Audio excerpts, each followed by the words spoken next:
នេះគឺជាផ្ទះរបស់កវីនិពន្ធដ៏ល្បីល្បាញមួយរូបនៅក្នុងសម័យសង្គមរាស្ត្រនិយម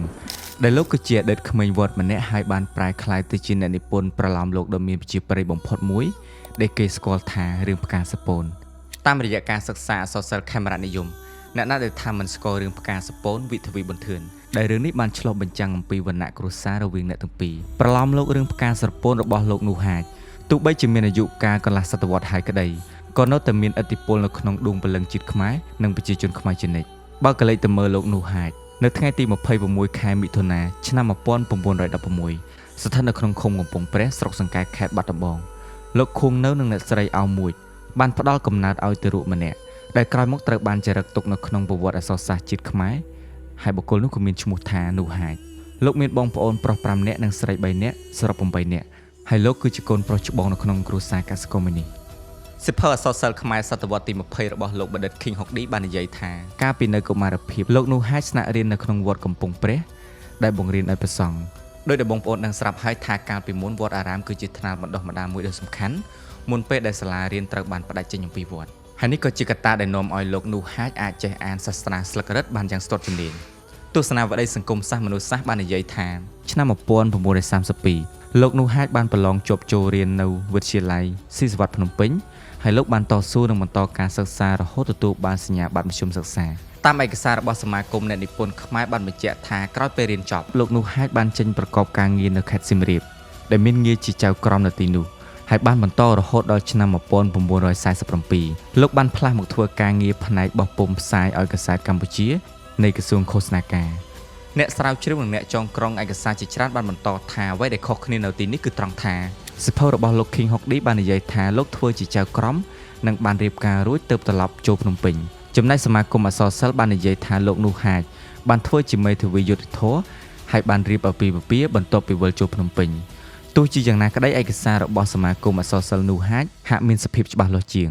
ហើយលុះមកដល់ឆ្នាំ1948លោកនោះហាចបានធ្វើការងារជាលេខាផ្ទាល់របស់នាយករដ្ឋមន្ត្រីដែលមានព្រះអង្គម្ចាស់ស៊ីសវត្តយុទ្ធវង្សជានាយករដ្ឋមន្ត្រីហើយបន្ទាប់ពីទ្រង់បានសុគតទៅលោកក៏បានធ្វើការនៅក្រសួងឃោសនាការវិញដែលមានឋានៈជាប្រធាននាយកដ្ឋានទស្សនាវដ្តីសង្គមសាស្ត្រមនុស្សសាស្ត្រមានភាពជាក់លាក់ជាងថាឆ្នាំ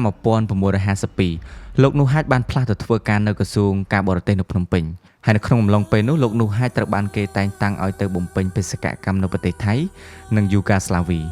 ហើយត្រូវបានគេដំឡើងឋានន្តរស័ក្តិជាឯកអគ្គរដ្ឋទូតខ្មែរប្រចាំប្រទេសឥណ្ឌូនេស៊ីប្រទេសវៀតណាមនិងជាអ្នកតំណាងពិសេសប្រចាំអង្គការសហប្រជាជាតិមកដល់ឆ្នាំ1953លោកនោះហាចត្រូវបានព្រះមហាវីរក្សត្រសម្ដេចព្រះនរោត្តមសីហនុតែងតាំងជារដ្ឋលេខាធិការក្រសួងសាធារណការនិងគមនាគមន៍នៅកម្ពុជាហើយបើតាមសិភៅអក្សរសិល្ប៍ខ្មែរសតវត្សទី20របស់បណ្ឌិត King Hokdi បានកត់ចំណាំថាក្នុងពេលដែលលោកបម្រើការងារនៅក្រសួងការបរទេសនោះលោកនោះហាចបានទទួលតំណែងជាឯកអគ្គរដ្ឋទូតខ្មែរប្រចាំប្រទេសឥណ្ឌូនេស៊ីហើយនេះគឺជាតំណែងចុងក្រោយរបស់លោកតាមរយៈឯកសារដដែលនេះបាននិយាយថាលោកនោះហាចបានវិលចូលមកទីក្រុងភ្នំពេញនៅឆ្នាំ1974ហើយត្រូវបានពួកខ្មែរក្រហមសម្លាប់នៅឆ្នាំ1975បងប្អូនមានដឹងអត់នៅថ្ងៃទី17ខែមករាឆ្នាំ1958លោកនោះហាចបានចូលជាសមាជិកសមាគមអ្នកនិពន្ធខ្មែរដែលសមាគមនេះមានដើមកំណើតតាំងពីឆ្នាំ1954ដឹកនាំដោយលោករីមគីនដែលជាប្រធានហើយគេទទួលស្គាល់ស្នាដៃរបស់លោកនោះហាចអំពីការសរសេរនិពន្ធរឿងដែលល្បីល្បាញខ្លាំងនាពេលនោះមានដូចជារឿងផ្កាសពូនរឿងមីលីដួងចិត្តរឿងត្រួយជីវិតលាក់ឡំព្រមទាំងទស្សនាវដ្តីរឿងខ្លីៗនិងរឿងដំណើរចេញទៅប្រទេសបារាំងដែលល្បីខ្លាំងក្នុងសម័យលន់នល់នៅក្នុងចន្លោះឆ្នាំ1970ដល់1975ក្រៅពីស្នាដៃអក្សរសិល្ប៍ដែលតំណាងឲ្យរូបលោកក៏នៅមានផ្ទះរបស់លោកដែលធ្លាប់រស់នៅដែលបន្សល់មកដល់បច្ចុប្បន្ននេះផងដែរហើយផ្ទះរបស់គាត់ត្រូវបានគេរក្សាទុកជាបេតិកភណ្ឌសម្រាប់ភ្ញៀវទេសចរបានស្គាល់ប្រវត្តិនិងស្នាដៃទៅថ្ងៃក្រោយផងដែរក៏ប៉ុន្តែកន្លងមកមានការយល់ច្រឡំជាមួយនឹងផ្ទះមួយថាជាផ្ទះរបស់លោកនោះហាចនិងខ្លះច្រឡំថាជាផ្ទះរបស់ចៅចិត្រនិងខុននារីនៅក្នុងរឿងកុលាបបៃលិនតាមពិតផ្ទះនោះគឺជាផ្ទះរបស់បុរសឈ្មោះគីដែលមកពីប្រទេសចិនមករកស៊ីនៅស្រុកខ្មែរហើយបានប្រពន្ធខ្មែរឈ្មោះឈុំគឺជាផ្ទះដែលស្ថិតនៅម្ខាងថ្នល់ម្នាក់ហើយនៅពេលដែលខ្ញុំបានសុំការអនុញ្ញាតអំពីលោកយាយដែលជាម្ចាស់ផ្ទះដើម្បីថតផ្សព្វផ្សាយខ្ញុំក៏បានជូនថ្នាំគីណាល់ទៅកាន់លោកយាយផងដែរហើយនេះគឺជាគីណាល់ tablet បំបត្តិអាការៈឈឺក្បាលឈឺធ្មេញនិងឈឺចុកចាប់ពេលមករដូវប្រសិទ្ធភាពរហ័សមិនប៉ះពាល់ក្រពះនិងមិនធ្វើឲ្យងុយគេងហើយបើសិនជាបងប្អូនចង់ទិញគីណាល់ tablet នេះបងប្អូនអាចរកទិញបាននៅគ្រប់ឱសថស្ថាន25ខេត្តក្រុងឬក៏អាចឆាតទៅកាន់ page គីណាល់ដែលខ្ញុំបានដាក់នៅក្នុងវីដេអូនេះ ក៏ដូចជានៅក្នុង comment ខាងក្រោមសូមអរគុណបងប្អូនជួបគ្នាជាមួយខ្ញុំនៅវីដេអូបន្តទៀត